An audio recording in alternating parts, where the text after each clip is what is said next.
So on my screen, when I look at the PowerPoint, it shows Webinar Manager has started screen sharing. Do you guys see that in very light letters? No? Oh, no, I don't see it anymore. Okay. That was weird. We're 1 minute out. Note, Ivana, I'm going to start the webinar right at 3 o'clock. Thanks, Mark Anthony. All right, let's go in 1 minute.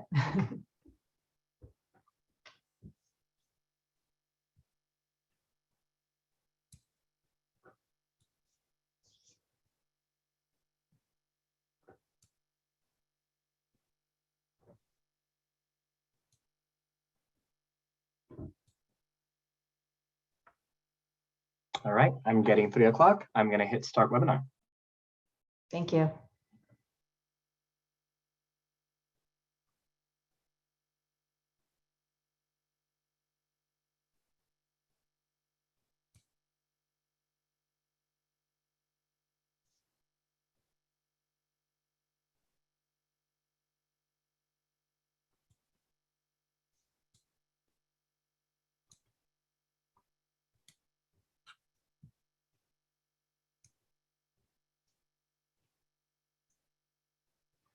Welcome everyone to the 30 by 30 Advisory Committee virtual meeting.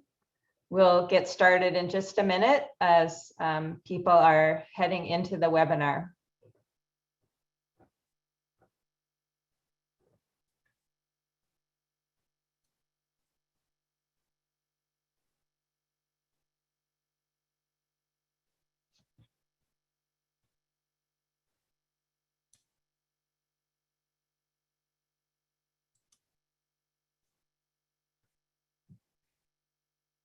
Welcome. I still see people coming in, so I'll wait just 1 minute and then we'll get started.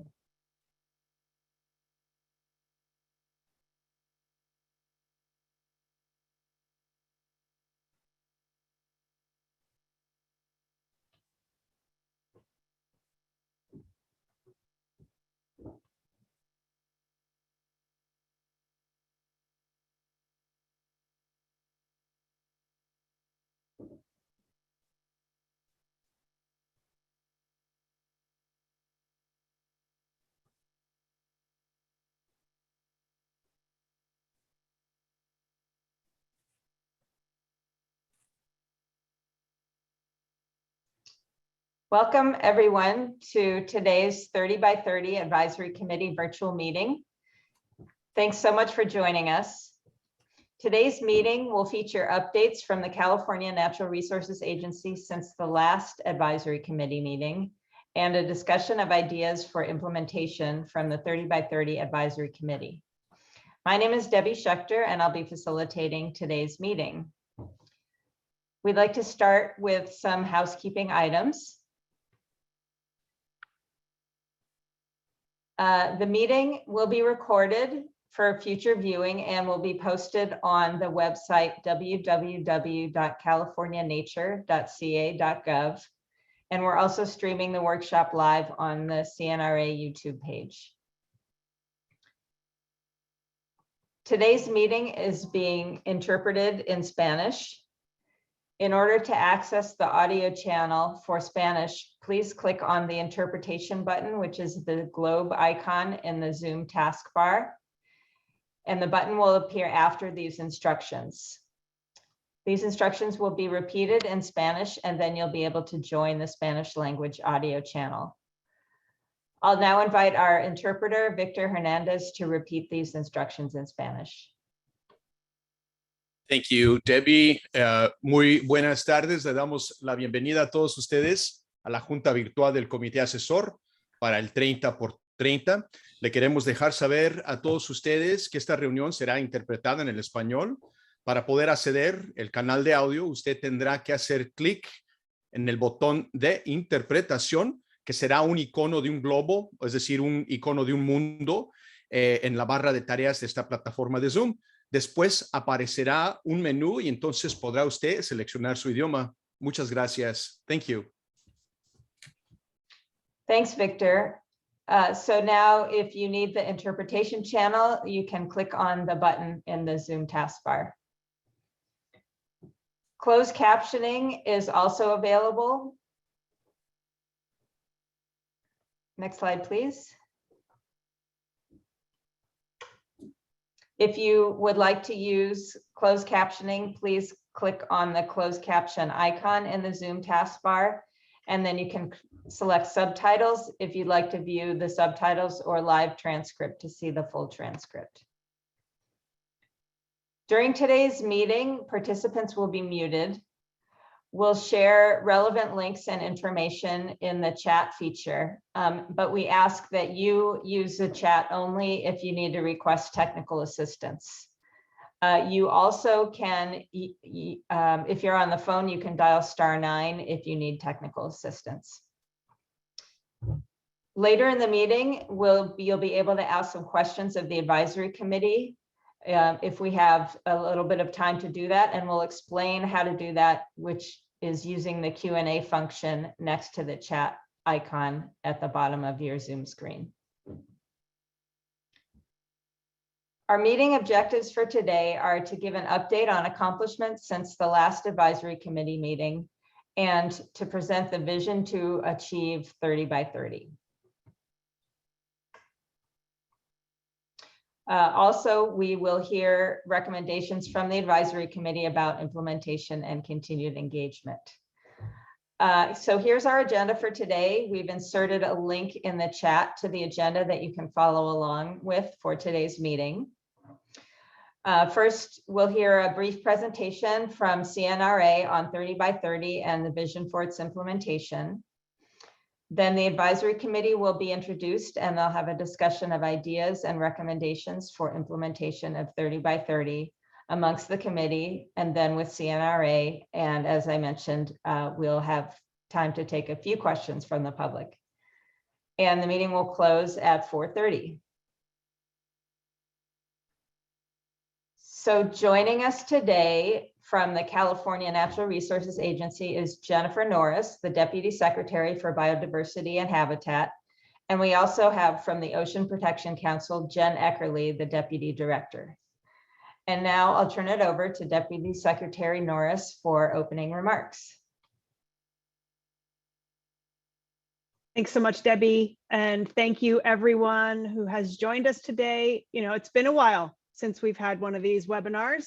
Time seems to fly faster and faster. I don't know if it's COVID or what, but anyway, I'm really happy that we're back together. And I also know that it's summer and a tough time to get people on. So I'm just grateful for the several hundred people who are here today joining us, having this conversation. Really just shows the enthusiasm for this initiative. And we're just so grateful for all the amazing partnership we've had up to now, and really excited to move into the implementation phase. I also just want to say thank you to the advisory committee. First, you know, your time is incredibly valuable and you've given it graciously to give us your advice. You're a really special group of people. You know, those of us at the Resources Agency, Jen and I and our team, you know, we're really on the inside baseball, and you bring a very valuable external, really bird's eye view across the state. And so we're very grateful for your insights today and for your participation. So today, we just want to provide the advisory committee, but also the public on just sort of what we've been doing since the last time we met, and give you a sense of how we hope implementation of our strategy will unfold in coming months. So the big news is we did finally release our final strategy for achieving 30 by 30 in California, our pathways to 30 by 30, accelerating conservation of California's nature. This really, it lays out our vision for achieving 30 by 30, including our conservation framework, a definition of 30 by 30 conservation areas, and a set of 10 pathways or strategic actions that are going to help us achieve our goals. I want to bring to your attention, if you haven't rooted around on our website in a while, there are several key appendices that are really relevant to our implementation, including 2 on science needs for 30 by 30, as well as federal and state programs that are really going to help us drive on this initiative, and a list of existing regional conservation strategies and documents that can identify conservation opportunities across the state. So those appendices are really some good background information. We also released a fully functional version of California Nature, our geographic information system. This publicly accessible suite of visualization and decision support tools is going to be key to advancing our 30 by 30 initiative, as well as the climate smart land management strategy, which I'll mention in a minute. This is publicly accessible now. It's an online platform. You can find it at californianature.ca.gov. And it really shows across the whole state where we have biodiversity, what our anticipated climate change conditions under future climate change scenarios will be, where we have protected lands and whether they have access. It's all in one system, really allows you to look across the state and identify conservation opportunities. And this is where we will track our progress toward our 30 by 30 goal. So also on Earth Day, we released our Natural and Working Lands Climate Smart Strategy. This strategy is really a companion to the 30 by 30 Pathways document, and it identifies actions that can be taken across California's 100 million acres of natural and working lands to sequester and store carbon, limit greenhouse gas emissions, as well as build resilience to the future impacts of climate change, or really the impacts that we're experiencing already. We have also in the past several months launched our Outdoors for All initiative, intending to expand outdoor access to all Californians through focused investments in open space infrastructure, outdoor programming, with really a priority on expanding access into underserved communities. And in coming months, we will be engaging with internal and external partners, including California Native American tribes, to help develop our Outdoors for All roadmap to be released in early 2023. And one more thing about Outdoors for All, we also announced proposed first new state park in a really long time in Dos Rios in the Central Valley. That's a really exciting development as well. So Jen Eckerly and the Ocean Protection Council, they've been doing a bunch of amazing things as well. I'll turn it over to Jen to share some updates from what I like to say is the salty side. Take it away, Jen. Thank you so much, Jen, and it's great to be here with this advisory committee today. So in addition to supporting conservation of California's coastal waters, specifically as part of the state's 30 by 30 initiative, the Ocean Protection Council, otherwise known as OPC, is leading many other critical efforts to advance biodiversity conservation by building climate resilience along the coast and in the ocean. These efforts include establishing the California Climate Information System, or CalSIS, which will create a standardized, centralized monitoring system that integrates both new and existing climate data sets, and will create data products that will help characterize risk and help inform management and investment decisions to build resilience for biodiversity and many other resource issues, including wildfire and drought. We've made significant investments in ocean acidification and hypoxia monitoring and research to help improve scientific understanding of vulnerability and risk to marine life, communities, and economies in the context of other environmental changes. We've also made significant investments in kelp forest monitoring and research to enhance understanding of kelp abundance and distribution statewide and determine the efficacy of potential restoration approaches that support kelp forest recovery. We've supported the mapping of baseline extent of coastal habitats, including beaches, wetlands, dunes, rocky intertidal, and eelgrass, and are conducting a statewide habitat vulnerability assessment under a range of sea level rise scenarios. This is going to help identify opportunities for upland migration and priorities for restoration, resilience planning, and investments.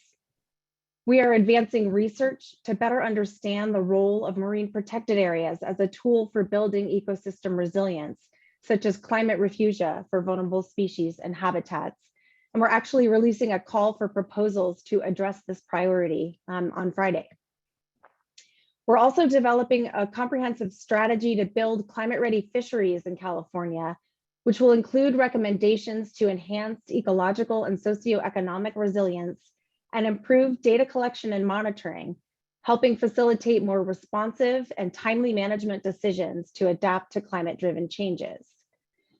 In addition to all of this work we're doing to build climate resilience, reducing other stressors in the ocean and along the coast can also contribute to biodiversity conservation.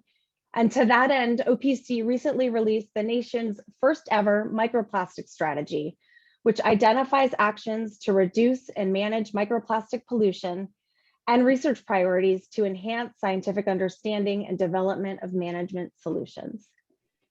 And finally, because equity is a key principle in the Pathways document, I wanted to highlight that the Ocean Protection Council recently released a draft equity plan.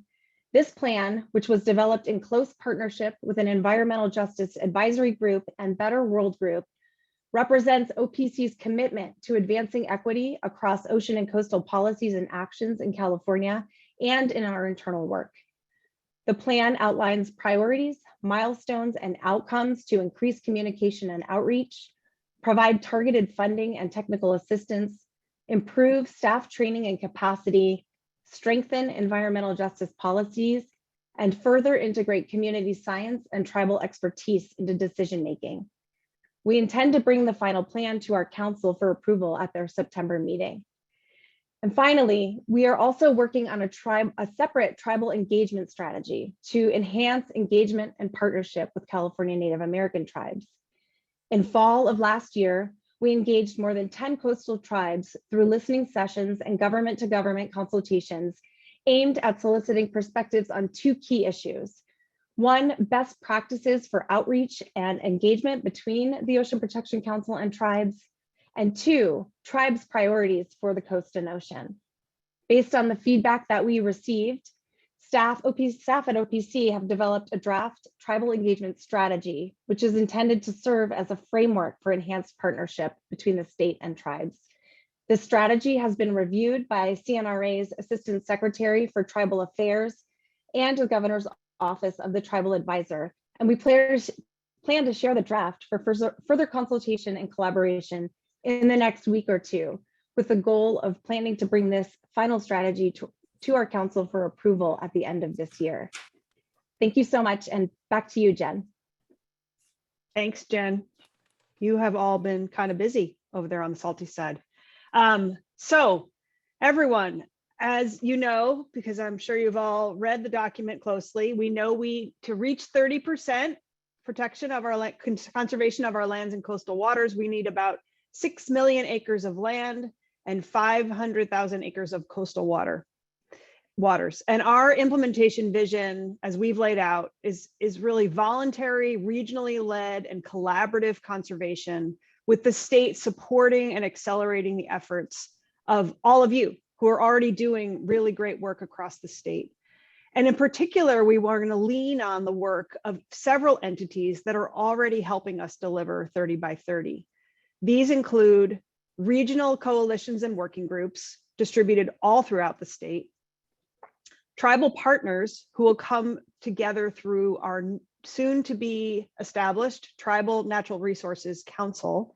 In this figure, we didn't have the name of it yet because this is from the document, but it's going to be called the Tribal Natural Resources Council.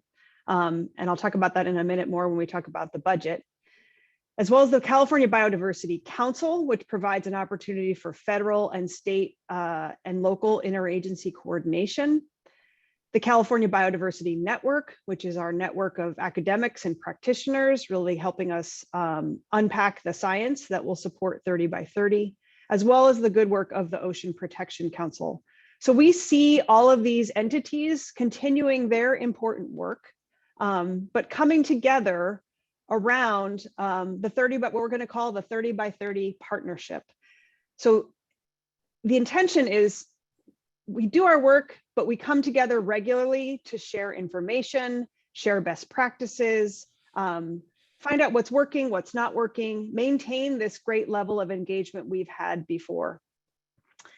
And to that end, we're going to create a coordinating committee to serve as sort of the information hub for the larger partnership.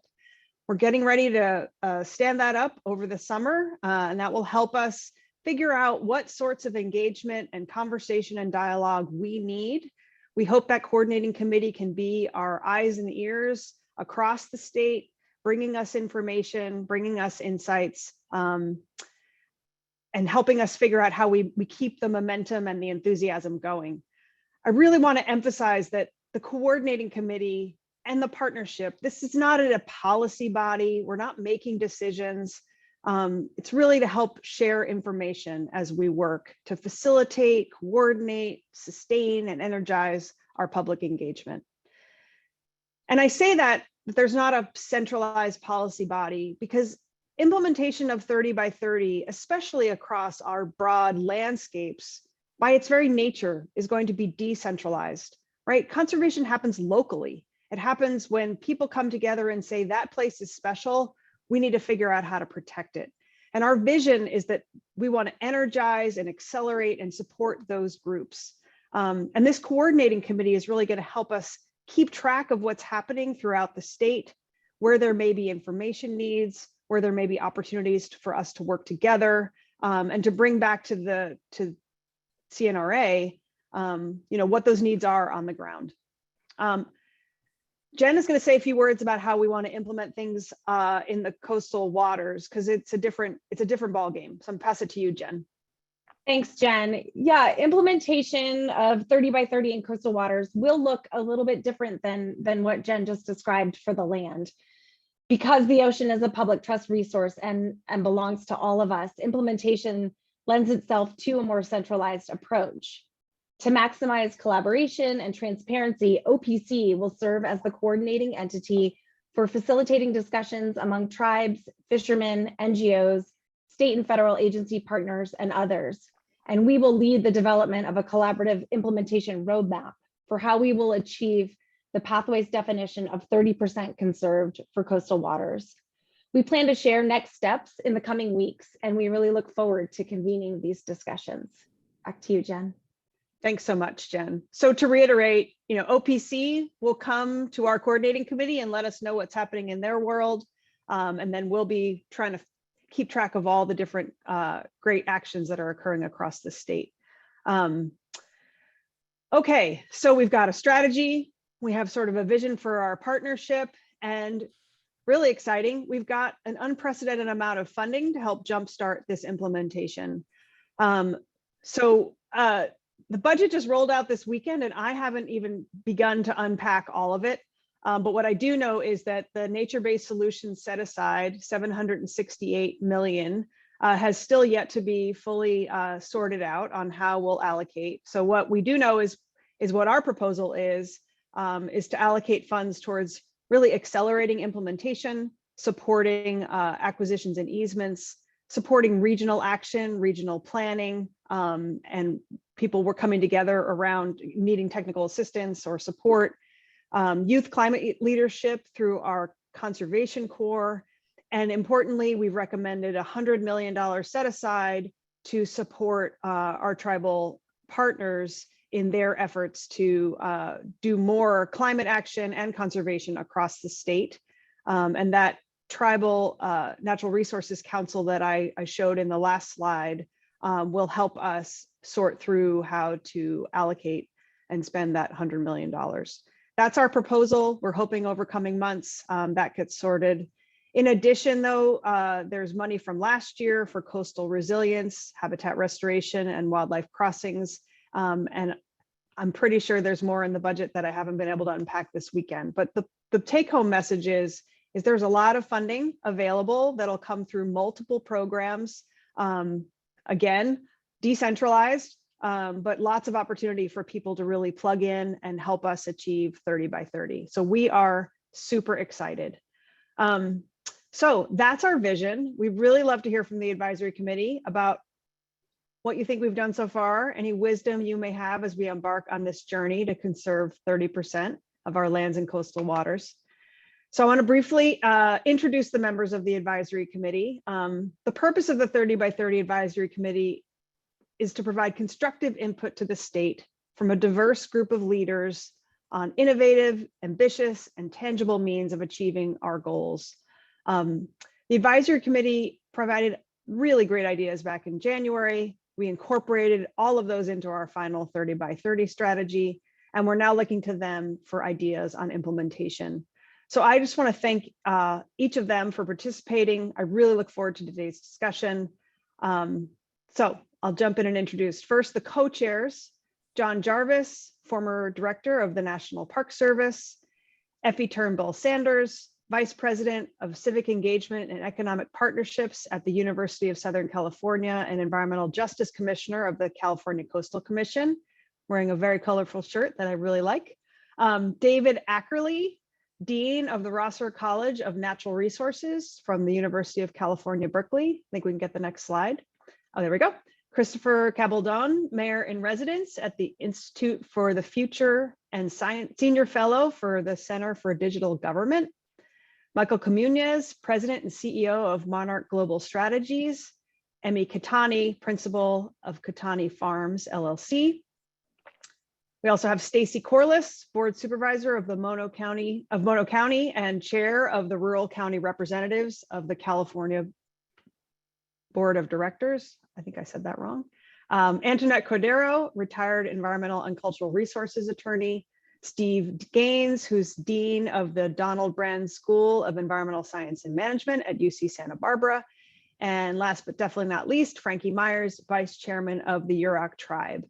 All of these people are members of our team, of our advisory committee. We're really grateful for their time. Unfortunately, Emmy, Michael, and Stacy could not attend this meeting, but we did get their thoughts, and John and Effie are going to share some of those with us. So with that, I will turn it over to you, co-chairs. Thank you so much again, and take it away. Okay. Thanks, Jen. Go for it, Effie. Great, thank you. Thank you all for that great introduction. We have been looking forward to today for quite some time to talk about getting down to the implementation phase. Now that we have the 30 by 30 report completed, we are looking at how do we successfully implement the 30 by 30 plan, and what does successful engagement look like with all of the stakeholders together in the implementation phase. And I'm really excited that we're going to begin the conversation with equity.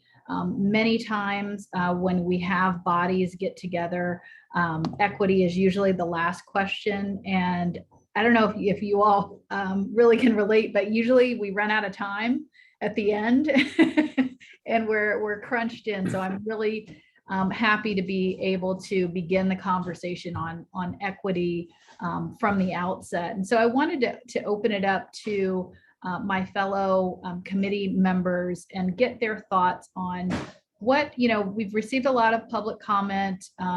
We've also been discussing these issues. What would an equitable implementation look like?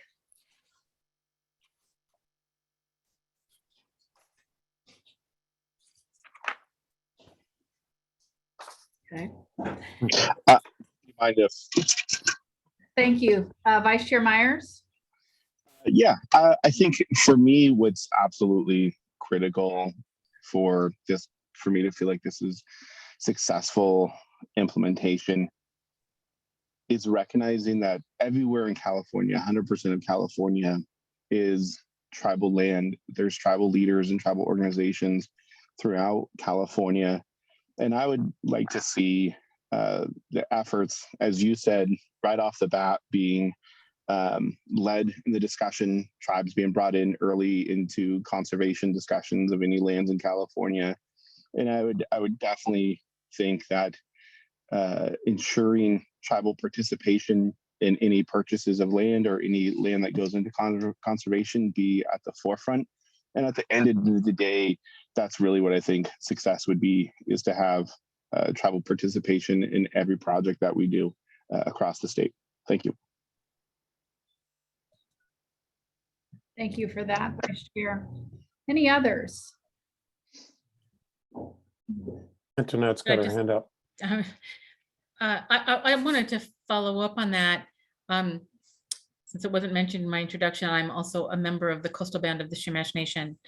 I wanted to also follow up on, I think a couple things are super important when we talk about equity from a tribal perspective. And first of all, most important was what Member Myers said, which is that we need to recognize that everyone in California, anywhere you are on someone's tribal ancestral homelands, of which they were almost certainly violently dispossessed.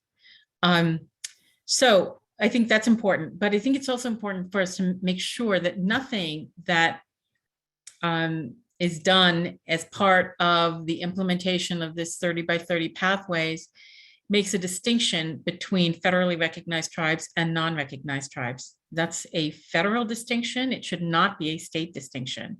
In fact, it shouldn't really even be a federal distinction, but we have no control over that.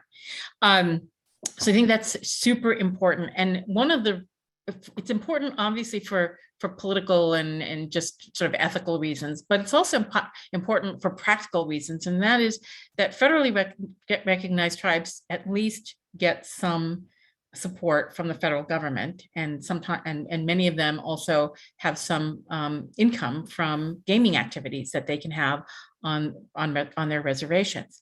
Non-recognized tribes have none of that, and so they are in even greater need of support from the state when trying to engage. They don't in these kinds of public discussions, because most federally recognized, most non-recognized tribes rather, do not have any paid staff, for example. Many of them barely have a post office box where they receive their mail. So they really will need support in helping to participate in the implementation, and certainly in helping to design the implementation strategies. So I think that's hugely important. And I submitted a number of comments, and I think that is sort of the underlying theme of most of them on this subject. Oh, and one other thing, which is I think a more global equity issue, not just with respect to tribal communities, but to all communities, but especially disadvantaged and marginalized communities. So we need to make sure that all of the information that we put out in written form is written at an accessible level and in an accessible way. As I noted in some of my earlier comments, my written comments, California has one of the lowest literacy rates in the country, and by some reports, the lowest. We need to make sure that we are writing these documents in a way that is not only understandable to the community, but actually makes them feel like they are being invited into the process rather than making them feel intimidated by the process. Thank you for that. And then I also, let's see, the Zoom screen shifted around. Christopher, I saw your hand up. Yes, thank you. And thanks to CNRA. And I also want to just acknowledge all of the public comments and input and all the organizations and the very impressive joint comment letters and budget requests that were prepared by a wide variety and diversity of organizations in California, tribes, environmental organizations, neighborhood groups, just across the board. And I do think part of assuring that the implementation phase puts equity at the center is continuing to feed the capacity of all of that coalition, broadly construed, of organizations and people and tribes to be able to participate effectively. So I think, as Jen described, the money that's in the budget for tribes and for other and for EJ groups and for others to participate is really critical to the implementation phase, and additional support on a going forward basis. So I really appreciated that. I think the other piece, and this is kind of a lesson that you learn in city government, is real people in communities like this don't have unlimited amounts of time for engagement. Both Effie and I work a lot in civic engagement, and the amount of library policy boards and school district boards and water districts, everybody's wanting to engage the most disadvantaged communities, as though people in those communities are just sitting around with nothing to do. They are doing things, and part of the job of of those of us engaged in implementation of 30 by 30 is looking for signals and sensing what people are wanting and needing through their expressions of through their other activities, through their volunteerism, through their other work, not only creating processes that we have created and inviting them to be a part of that. And so, you know, I think as we go forward, to continue to look at surveys, to look at where people in various communities are volunteering their time, putting their money, what community groups are, what lands are they trying to protect, even if they don't show up at one of our meetings or submit a comment letter, what are they doing on the ground that we can learn from and that we can see and that we can support? I think that's also especially important given the range of money that's out there. Jen, I think appropriately described the rich array of resources the state has at its disposal, but so many of these organizations on the ground, community groups on the ground that are trying to rescue this piece of property or that land, they are also drowning right now in all the opportunities because there are so many grants out there, not just the 30 by 30, but for everything. And we want to make sure, I think, that we respect and appreciate that and figure out ways in which we can streamline and accelerate the processes. Okay, if you've already applied for a grant from the Economic Development Administration for money to preserve, you know, this new piece of property, could you submit that? Or do you have to start from scratch, right? How can we design these processes that recognize the very real work that is involved by community groups around the state to take advantage of the unprecedented amount of opportunities throughout?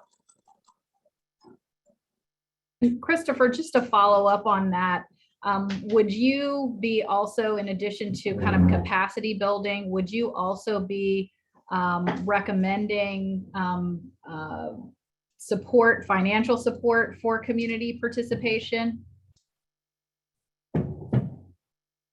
Yeah, and I think to some extent that has to be built into some of the programs that the state is funding now, right? So in a very direct way, to either both direct funding support and then, you know, clarity. Okay, if you're going to submit a regional proposal for something, you will need to demonstrate that in the planning phase that you have supported, not just invited, but supported the active engagement of communities. So it's not just that it's after the money's been received, but that there's real stake in the ground that's been demonstrated through applications. And Christopher, I think we may have also touched on this previously, but I think this came up in prior discussions around the cataloging of grant opportunities and thinking about whether certain state agencies, I know the State Strategic Growth Council has done this before with all of its kind of umbrella of grant opportunities. Is that something that you would recommend as well? I do, and that model, Growth Council model, has been, you know, very powerful for communities, including governments. I mean, at the local government level, just being able to figure out, like, how do I access all of this? But you know, we also might think about how do we train up the district offices of state legislators, right?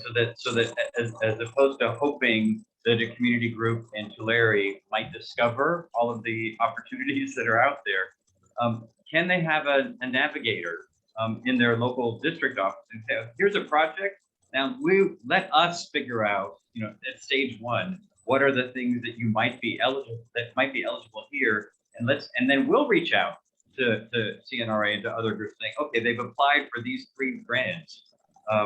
For the next 3 grants, could they photocopy that application with an additional cover letter? You know, figure out, you know, create some processes and then create hubs of navigation. Maybe district offices are just one example where it's possible that we think about one-stop services. We do this already. We know how to do this for other lands. Like when we want to build on land, we're very good at this.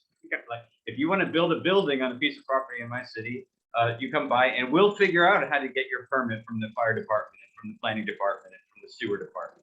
But we don't have that figured out well for organic groups that are trying to do something in the local community to preserve property. I think this is an opportunity to do that. Thank you for that. And I think that dovetails nicely with the next question, which is really around ensuring that funding is received and actually is received by non-traditional organizations in implementing 30 by 30. And so I don't know if others would like to add to that. After this question, I'd like to get back to some specific issues around Native American sovereignty and specific issues that need to be addressed in that regard. But while we're on the kind of flow of the conversation around funding and reaching non-traditional organizations, does anyone have any thoughts on how do we ensure that these grants and other opportunities reach the organizations, not the usual suspects that we're all familiar with, but really building on kind of this idea of capacity building and true equity in reaching maybe even some smaller nonprofits?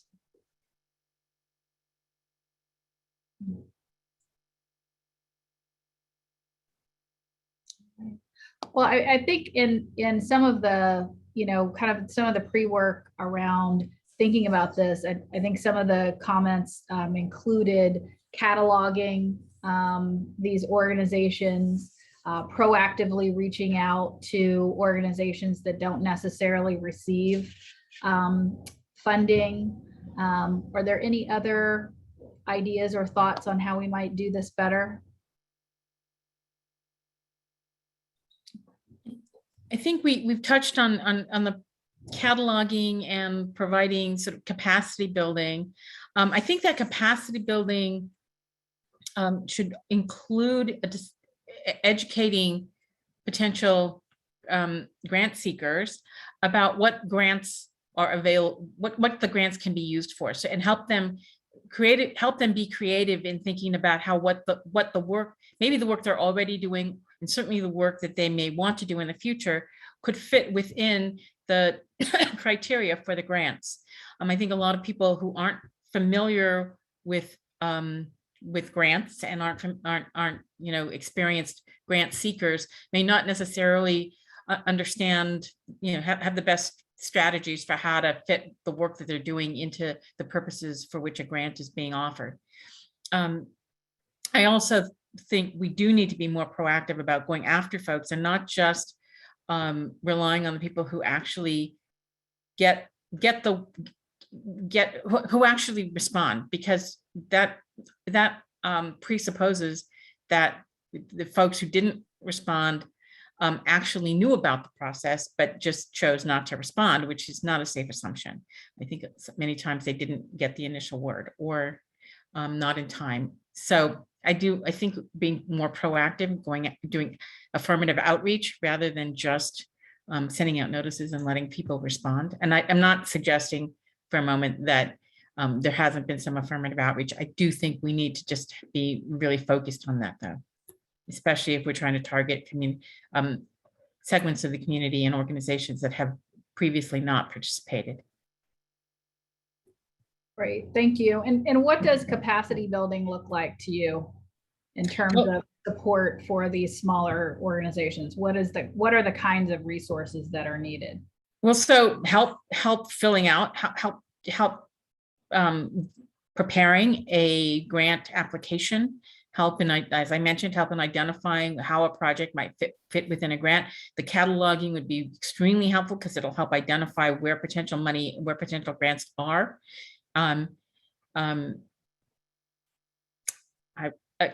think also something we haven't really touched on is making sure that the grant criteria is actually fair, because if you have grant criteria that requires a long track record of demonstrating that your ability to engage in a certain kind of activity, that automatically excludes folks who haven't been engaged in this and in the past. So, for example, a native land trust that was formed specifically to take a particular parcel that's becoming available may not have a long track record of having managed a land trust. So we need to make sure that criteria, if you have criteria that says you need to have a long track record, then that's going to disproportionately impact the newer folks to the table. And, you know, some of those folks have not, it's not that they've chosen not to be at the table. They have, in many cases, been excluded. So we need to be fair about the criteria. Thank you for that, Antoinette. And I did see John's hand up. I know I want to do a time check, but I did want to touch on the next question around land back efforts, and wanted to just check in with John. How do you think we're doing on time? I think we're good. I think this is an important discussion, and I think getting back to the issues about land back is key. I just want to make one comment. Last week or week before, I was at a conference and about the collaboration and networks, and they made a distinction I thought was interesting between infrastructure and capacity, and that infrastructure is staff. You have to have staff, and then you build capacity of that staff to engage. And you really need both, particularly for the marginalized communities, because just training the people that are there who are already overwhelmed with responsibilities isn't necessarily going to change things. So there really needs to be added infrastructure and capacity to really be successful. So back to you. Thank you for that. The next question is one that I think is really timely, and it's really focused on as we continue to implement 30 by 30, how do we best continue to engage, collaborate, and partner with Native American tribes in meaningful ways that go beyond kind of these kind of platitudes around land acknowledgements and this kind of concept of kind of checking the box for minimal tribal consultation? And instead, how can we support new justice-centered paradigms and solutions that recognize tribal sovereignty? And how do we move more towards tangible outcomes like returning ancestral lands or land back initiatives that include sufficient resources for stewardship, maintenance, and long-term sustainability?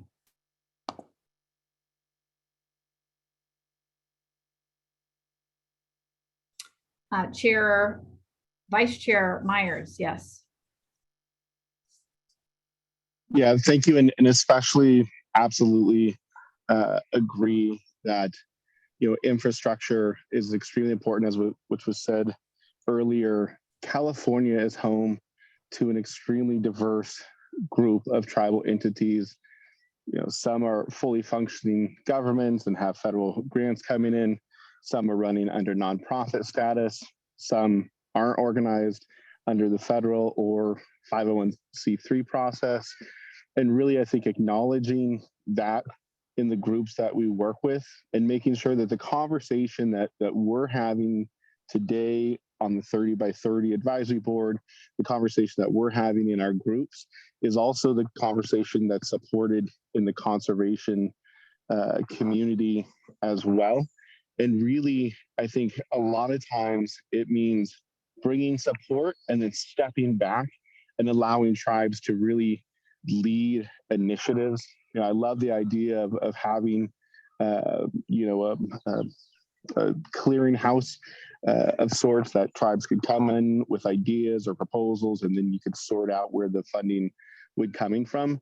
But I think it's a difficult question to answer because of the amount of different types of tribal organizations that are in California.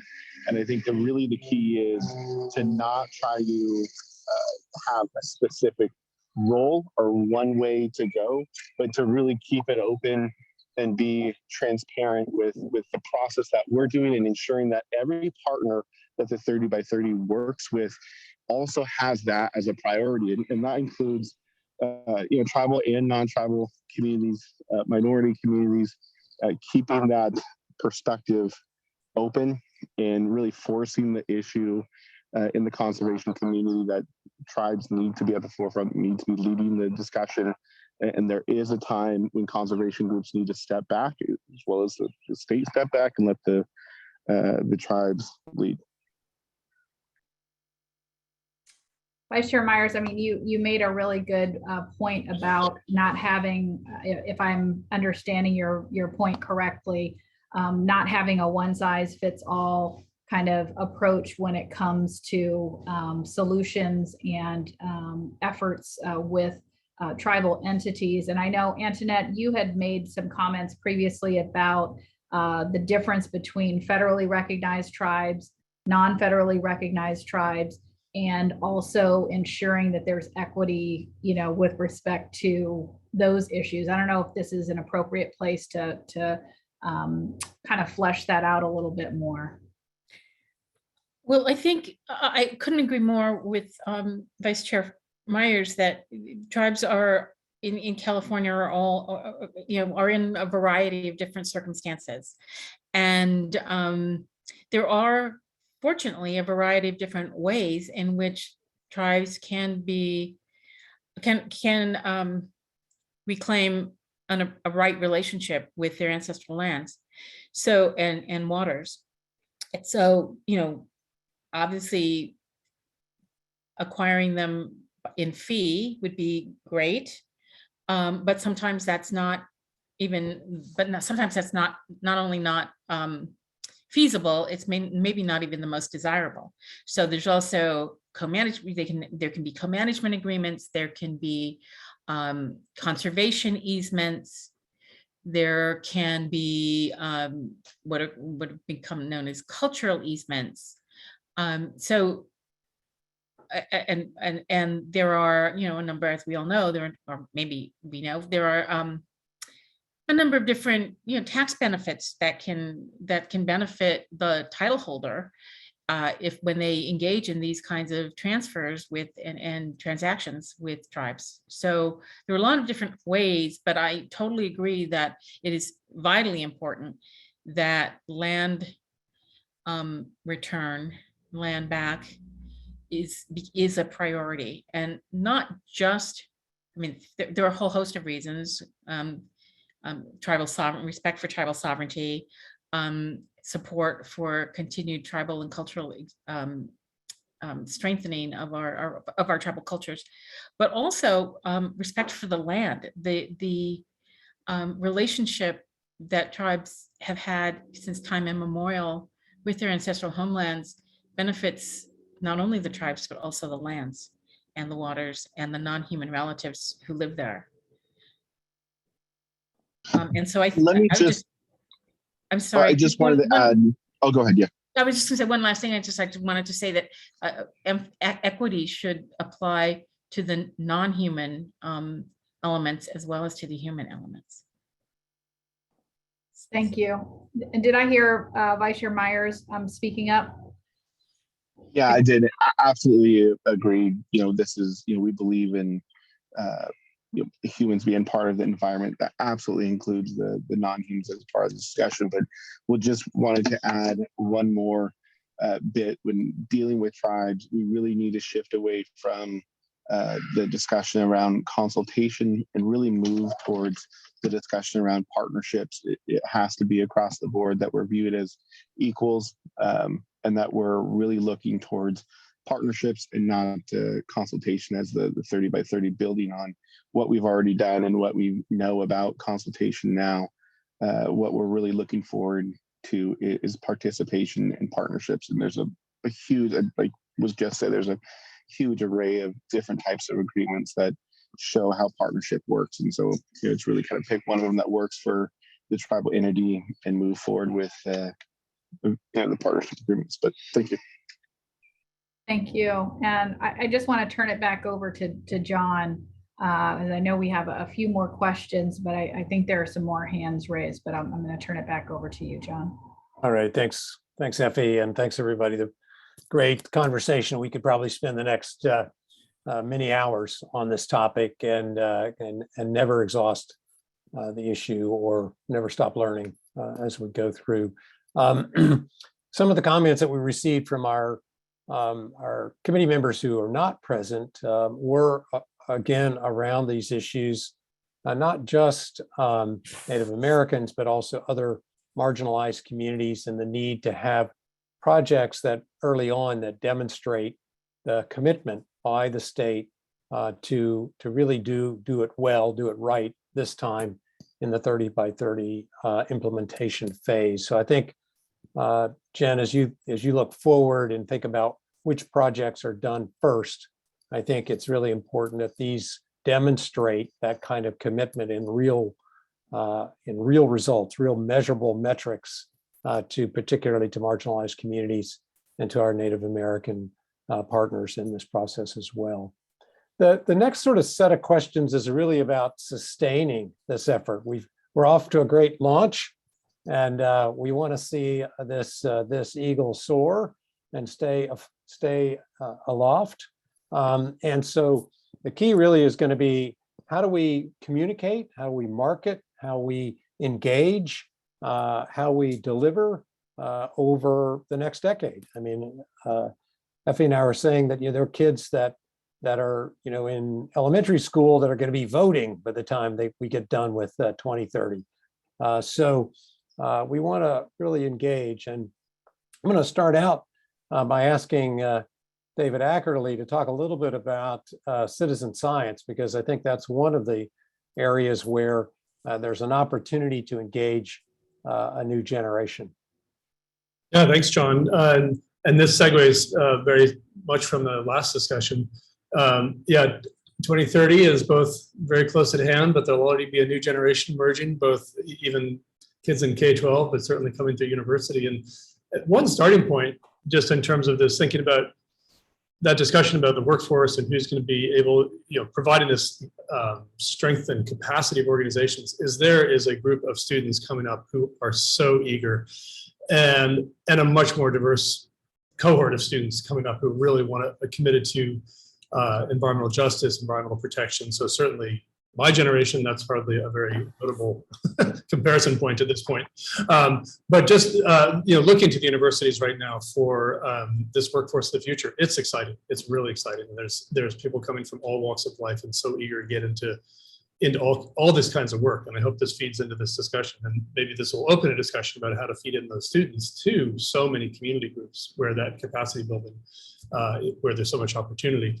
So part of what's feeding that, just stepping back, is about people engaging with nature. And maybe for better or worse, we can look back to the old days and say we're kicked out of the house barefoot at breakfast and came back at lunch or something, but now we're kicked out with an iPhone or a cell phone and an iNaturalist app. And and this generation is blending technology with being outdoors, and some of that technology is encouraging that. But more generally, everything we're doing around biodiversity, well, certainly just where is that core data? What do we know? Where are all these different species, different forms of life that we care about? We have official knowledge. We have the formal knowledge of the state, incredibly important, especially around endangered species. We have this accumulated knowledge in museums, in the universities, and academia, and that has played a very important role. But now what's emerging is just everyone out there making their own observations, whether it's with groups on their own. And it really is bringing a new generation into an engagement with nature in a really exciting way. The Cal Academy of Sciences, I'll really point to as the leader in California right now, spearheading a lot of this work. It's something that we've lifted up in our California Biodiversity Network discussions about opportunities going forward. And not only engaging this whole generation, but also making sure that this information comes into the planning process. So now we get into a technical side where, which data is being used, which data is informing decision-making, which data is in CA Nature. And one of the really rich dialogues that's opening up now is bringing more data sets into the mix and getting them, we're in this era of big data. We look at the way that the AI people approach data. It's not just one data set at a time. It's this ability to scrape and blend and pull it all together and see these patterns in ways that I think those of us who grew up on kind of old school working with data, it's just reinventing it. So I think when we combine citizen science, more people out there, even just what's on Instagram, every picture on Instagram, is a biodiversity piece of information, and the ability to blend this, pull this, sort of mine this. And again, another generation of students who are going to look at it differently. So we're at a really exciting cusp of being able to just gather and pull together information on the data side, but really integrate that with people's personal experience of nature.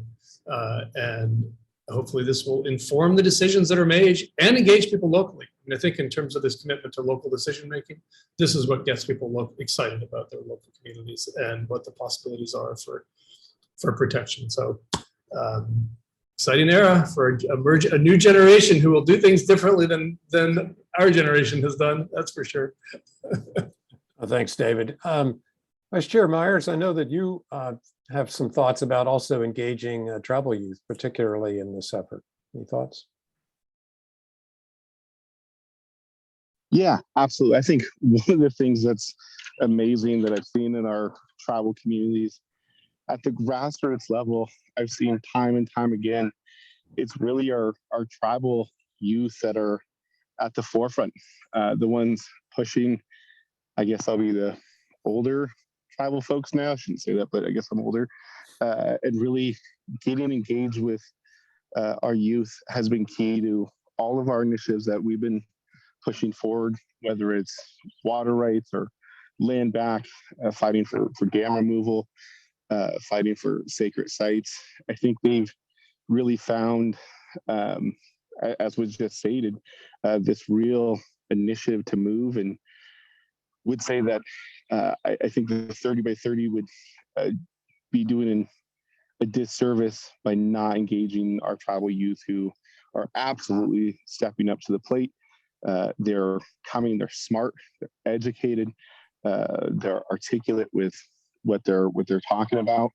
And it really, I think, is this extremely powerful movement that's happening in our tribal communities, because it's truly irrespective of federal, non-federal, state, recognize it doesn't really play into this grassroots tribal effort that we've seen throughout the state, throughout the nation, and would strongly advise the 30 by 30 to engage with our tribal youth, because they've been able to transcend a lot of the issues that older tribal government officials really fall trap to. So that would be my piece. Thank you. Great, thank you. Steve, got your hands up? Yeah, I would like to second, what the comments have already been said on this part, but it strikes me that another way to really broaden the participation and engagement and make this be something that has longevity is to really emphasize the fact that even though this initiative is being driven by biodiversity challenges and it's driven as a mechanism of fixing that, there are a wide array of other co-benefits that emerge from these actions. And whether those range from aspects of human health, effects on food systems, that's especially true when we're thinking about the ocean side of this and the benefits that can come from food systems there, water availability and a variety of things like that, risk mitigation from a variety of things.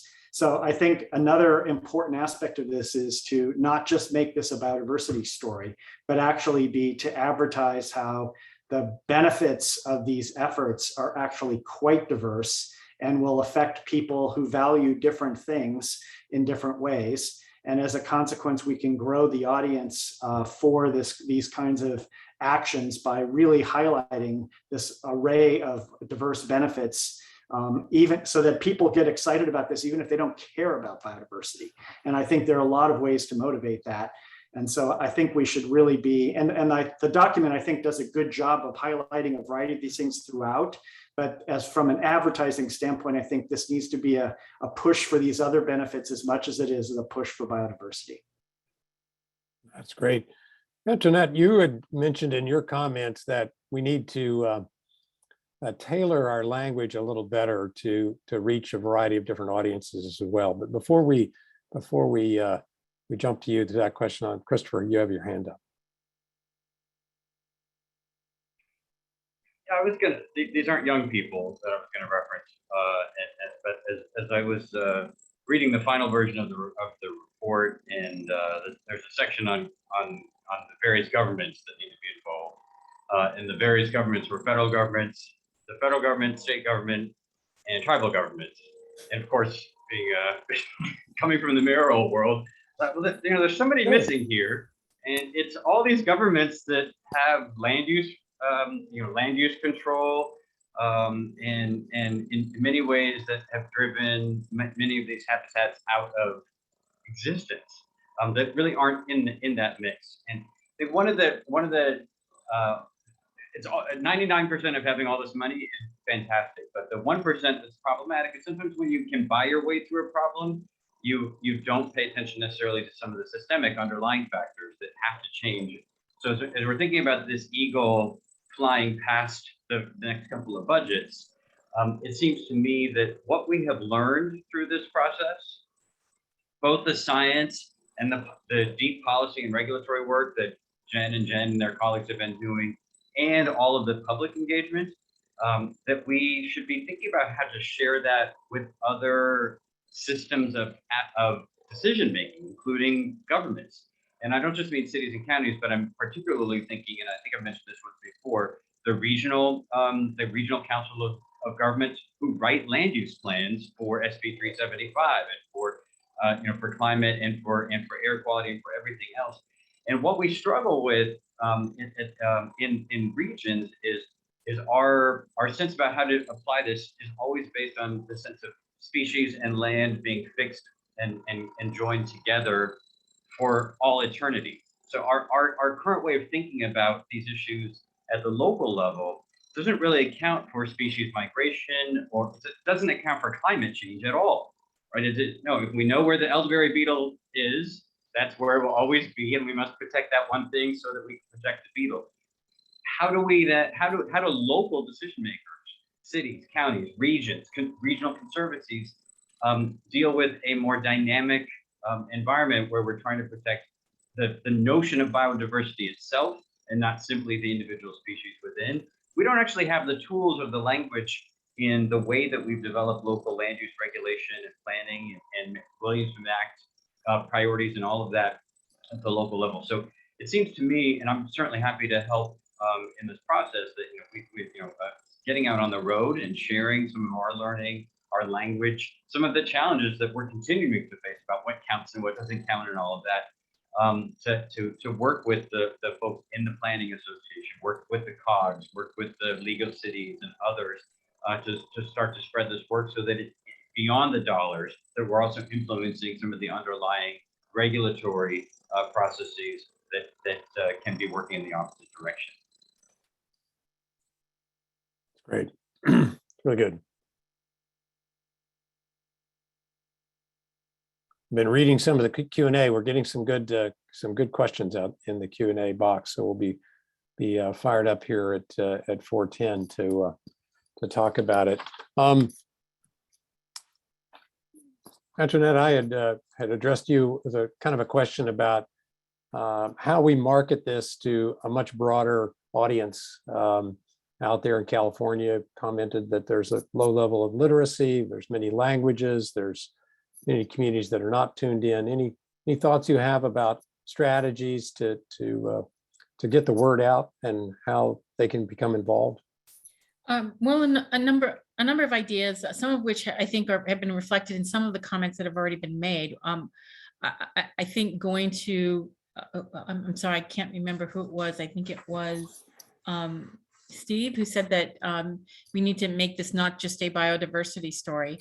And my comment was, I think we do need to try to make it clear when we solicit input and when we go out and do outreach, we try to make it clear to identify exactly what that input will achieve. So that we can convince people that it's worth their time and energy and effort to actually respond.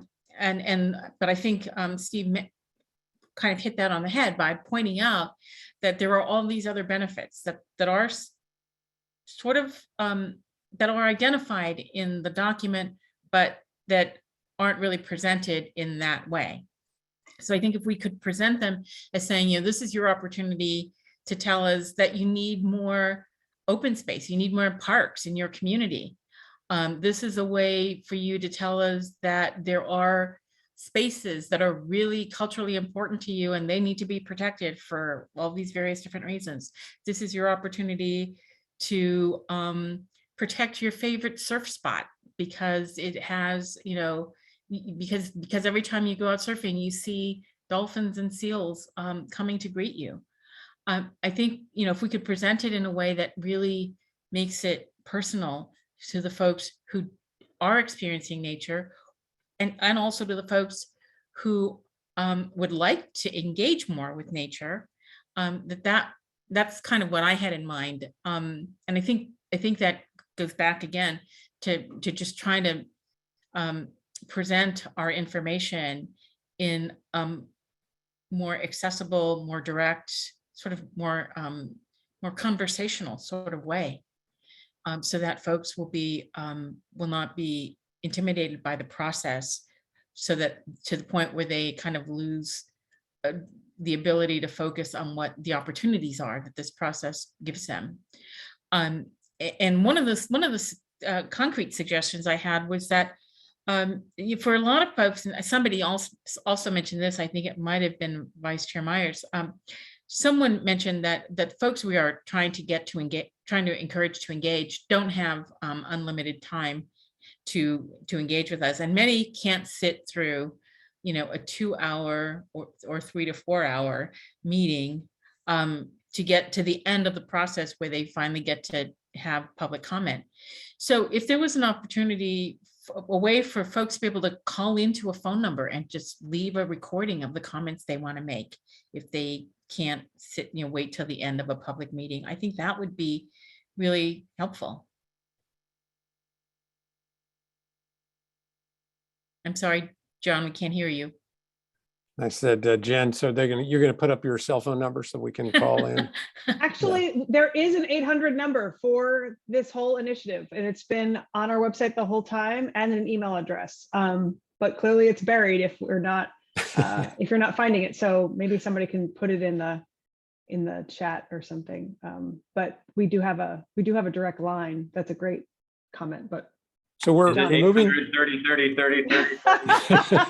That would be helpful, wouldn't it? You wouldn't forget it. So we're moving into the Q&A period, and I've been somewhat monitoring the list, and there's a couple in there that I think Effie would like to jump in and respond to. If I may, so I'm going to read the question, and then I'm going to make some comments, and then encourage my fellow panelists to also make some comments. One was from Tim Jones. How do we address outdoor equity for Black Americans? The outdoors is almost a foreign land to many minorities. It's an area that we are not encouraged to participate, and many are ill prepared to enjoy. There's so much more involved. So where do we begin? How about the urban outdoors that don't appear to have mentors that reflect our community to present an introduction that fosters the desire for continued exposure? There's so much more to be done. So I think on this question, I was really pleased to see it, particularly as we have seen in California a history of African Americans enjoying the outdoors, but in many cases, African Americans were prohibited from enjoying spaces because of Jim Crow laws that segregated African Americans from the most desirable places in the beaches. We have that case happening in Santa Monica. The California Coastal Commission has addressed these issues in the past. We had it recently, a recent victory with Bruce's Beach in Manhattan Beach, which was taken from a family by eminent domain. I think the underlying piece around this is that we have to recognize, I think as Antoinette had mentioned, that the underlying land belonged to Native Americans originally. So as we're crafting these solutions, we have to be conscious of those two things. But in terms of where do we start, I think this is a place where the Resources Agency can do a better job at outreaching to non-traditional organizations that don't necessarily have conservation in their names, that may be already doing some things around issues related to the outdoors, but don't really know where to begin. And so I think we have to be proactive about reaching out to these organizations. And typically the kind of usual suspects with conservation organizations will go after these grants. They'll partner and bring in like a smaller nonprofit the traditional environmental organization will take like 3/4 of the grant funds and give like the smaller organization kind of the crumbs off the table. So I think we have to think about that more comprehensively. I don't know if others want to weigh in on that question as well. Okay, the other one was really around, it was from the 40 Acres Conservation League, and it was around the California Reparations Commission recommending land trusts as a form of reparations for African Americans. There were a couple of questions in here. I was trying to follow it. One was looking at how do we provide resources to groups that have been marginalized, including African Americans. One point was made, and the question was making sure that grant requirements don't necessarily have match contributions. I know the State Strategic Growth Council does have significant match contributions. So if you're going after a $30 million grant, you got to match that. And so how do folks compete there?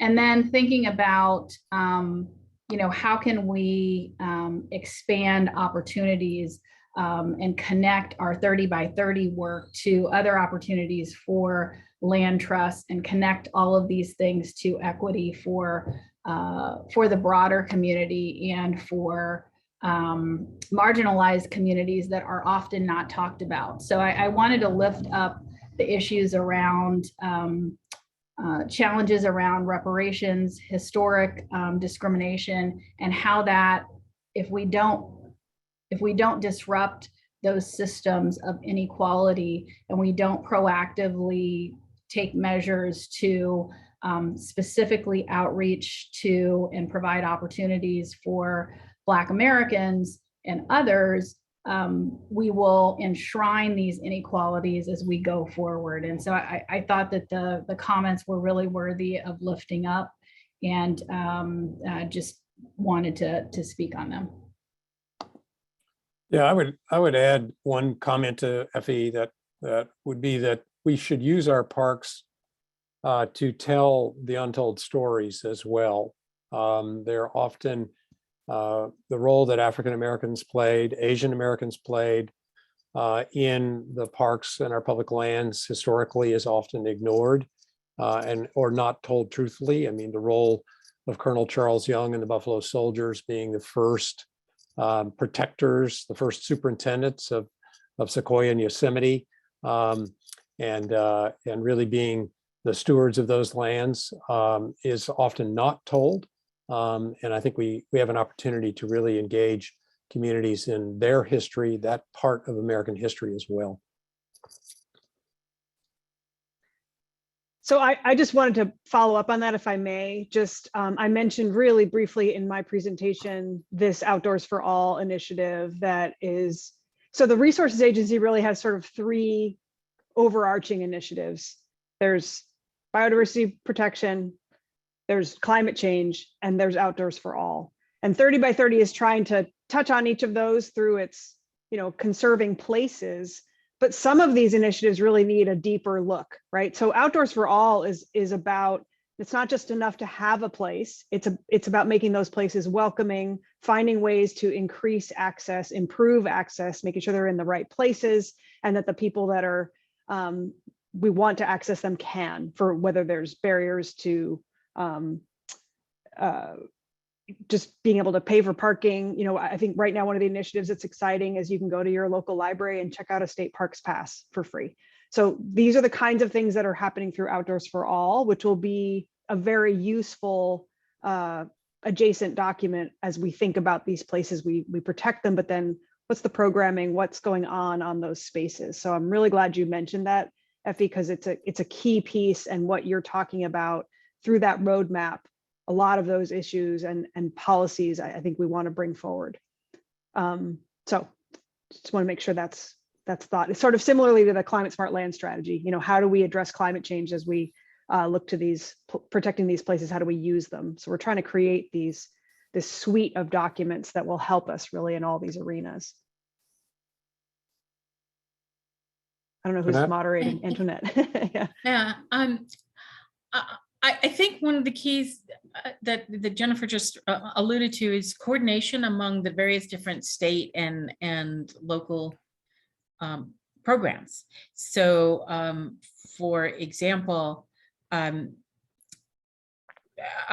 are a number of ways in which the public is supposed to have access. So, for example, we all know that the beaches are supposed to belong to the public in California, but I recently have been on a tour of various quote unquote public beaches in Malibu, where if you didn't have a guide with you telling you that these beaches were public and showing you precisely where to find, sometimes behind gates, where the public access trail is, you would have no idea that they were actually public. And more importantly, once we were there was a great variety of levels of acceptance of our being there. So in some cases, the local community, the local residents have been allowed to grow the idea that the beach is really theirs. And so one of the things that I really want to make sure we talk about here is that when we talk about protecting oceans and protecting open space and preserving open space, that we can't let that devolve into more exclusion. That there still has to be the public spaces, we still have to make sure are available and accessible by all the public, and not just those folks who happen to live in the area.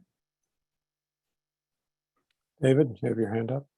Yeah, thanks. And this is partly going back to Jen's comment, but also picking up on Antoinette's, that I think we also have, it would be nice if all actions served all goals, but it's okay that they don't. And I think really embracing that we're looking for a portfolio of opportunities, and it's not a portfolio in terms of places that are wilder, more remote, less accessible, and may remain that way for practical reasons and bring enormous value to biodiversity, some of the species that require large areas. This is a core of what our parks provide, with managed use, of course, together with the working lands and private lands that are around those that may not reach that level of durable protection. But for wildlife movement, for the integrity of the landscape, we have to embed these places. As John, you've joked, the goal of 30% protected is not a goal of 70% paved. That would not be success. And then places that are absolutely prioritized for access, especially to urban populations, which are going to be shorter. We don't want those far away. That's not accessible if it's far away. And that is success, and that each investment isn't going to serve all goals equally, but it's the portfolio we're looking for. The flip side of that I just want to highlight is when we look at the multiple state strategies, there are other areas where enormous amounts of money are being spent, and I think the opportunity to look for synergies is really important. One of those is all of the post-fire, both fuel treatment and forest management, as well as post-fire recovery. With 1 or 2% of all of California's lands being impacted by fire every year, that means a lot of work and a lot of attention and other sources of resources are going to those lands. How does that serve the biodiversity of those lands? Thinking about restoration opportunities. So the intersection with fire, which sometimes is almost like a separate dialogue, paradoxically, because it's all the land base. And then the other one, for example, the groundwater management and groundwater dependent ecosystems. So here we have an entire infrastructure developing around groundwater management, which will directly impact some really sensitive ecosystems of habitats where if groundwater drops, trees could die off, could disappear, completely change habitat value. So here we have another area where the state's making an enormous investment. And of course, everything comes together somewhere in the governor's office or in CNRA, but for all of us also a little more outside thinking about it, just looking for those opportunities where the investments in one set of environment, whether it's environmental protection and management, making sure we're thinking at the same time, where's the restoration opportunity, where's the intersection with 30 by 30 goals. So it's maybe the blessing and the curse of working in California. The blessing is that we have so many people thinking about so many problems from so many angles, and the curse is that we have so many people thinking about so many problems from so many angles and trying to accomplish it all at once. But and this maybe is where the local strategy becomes key, because these problems only get resolved. I mean, there's policy resolution. Things have to happen in Sacramento when policies conflict, but then a lot of it gets resolved on the ground. And for example, what Christopher was talking about, a local county with a land use plan, all of these factors then come to bear, and that's where it's going to be really play out. So that local implementation becomes key for these intersecting goals and policies we have. Okay, we're rapidly approaching the bewitching hour here, and so I want to reserve just a minute or so for Effie, if you've got any sort of final comments, me, and then pass it to Jen before we wrap up. I will tell the folks that are putting a lot of really great questions that we have not had the chance to answer. All of these are being captured, and we will attempt to respond to them on the web. I'm not exactly sure how, but they will be absolutely considered, and they're not lost. That was really my point, John. So I think we have a mind meld, and that is really just ensuring that we take this robust, I've just amazing amount of comments and questions in the Q&A, and maybe we, reconvene at another time as a check-in around implementation in the future. But I really have enjoyed the opportunity to work with all of my co-committee members, and I'll turn it over to Jen. Yeah, well, first of all, thank you all for all these great insights. My team is frantically taking notes, and I was trying to take notes, but I also was just trying to listen. So there's so many things I could share and so many reactions, and we're running out of time. But I do want to say a couple of key takeaways that I think really build on what you said. As we think about this partnership moving forward, David just made the really great point that a lot of this work is happening outside of the view of the resources agency, right? It's happening in these local, as Christopher pointed out, it's happening locally. People are working on these efforts to protect places throughout the state. And Jen did point out that on the in coastal waters, it's a bit different. There's more of a coordinated effort through the OPC because it's all this sort of one landscape. But on public lands, private lands, people's backyards, it's just going to happen all over the place. And so our vision for this partnership is really finding a way to keep these dialogues going. And so many of the questions that you put on the table, we haven't answered them yet. They need to be unpacked further. There needs to be further dialogue. And so that coordinating committee, what we're looking for are people that can help us find those communities that are not at the table, that are not hearing about what we're doing, help us reach them, and let us know where the frustrations are, what's not working. Really, it's intended to sort of keep this dialogue going. And I'll just preview for those out there in Zoom land that, our vision moving forward is that there'll be lots of different kinds of workshops. I already know I want to have one about the funding opportunities that help us advance 30 by 30, bringing in the Wildlife Conservation Board and the Department of Fish and Wildlife and our conservancies to talk about these different funding opportunities and how they work and how people can access them and who's available to provide technical assistance. I already know that's something I want to do, but there's other things like that. And I'm hoping this coordinating committee is going to help us just daylight what those needs are. So that's just a preview. So much more I could say. Jen, do you want to add anything as we run out of time? Thanks, Jen. I just really appreciate the discussion and the themes that were raised by the advisory committee around the importance of early engagement and accessible funding opportunities and capacity building and technical assistance. Those are things that we are working really hard to improve on, and we recognize that we can and must do better. So I just appreciate that message being shared across this group today, and know that we are committed at the state to improving all of those pieces. Awesome. Thanks, Jen. John, is there more? Or do you want me just to wrap it up? I think wrap it up. I think I just want to echo Effie's appreciation to the great team we have here. Always insightful, always providing usable knowledge to improve this overall program. And we're all committed to making it a success. So thank you for bringing us together.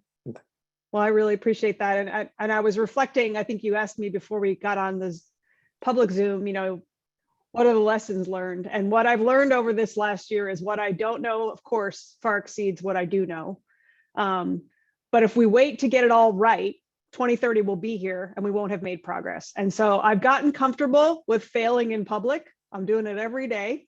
And that's okay, because I think if we fail faster, we learn more quickly, we can improve. And so that's been my motto. I'm going to say it out again to Zoomland. Like, I know we're not doing this perfectly, but I think there's enough common goodwill that we can keep the ball rolling and learn from our mistakes and achieve success together. And I'm just so gratified by all the people who really care about this, who care about protecting nature, who love this initiative and are going to help us make it happen. So I just want to say thank you. Also, thank you to the Kearns and West team and to Victor and for the Spanish interpretation and for everybody else that's helped make these workshops possible. And of course, to the advisory committee, thank you all so much. And thank you, everyone. And good night. Take care, everyone. Great, thanks, everybody. Thanks, everyone.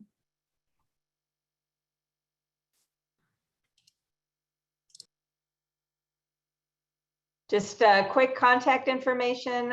We shared the phone number, the 800 number in the chat, but you can also contact the Resources Agency by email or check out the website if you have comments, questions. And as John mentioned, the comments and questions in the Q&A are all captured for the benefit of the agency and the advisory committee. So thank you to everyone for participating and listening today. Take care.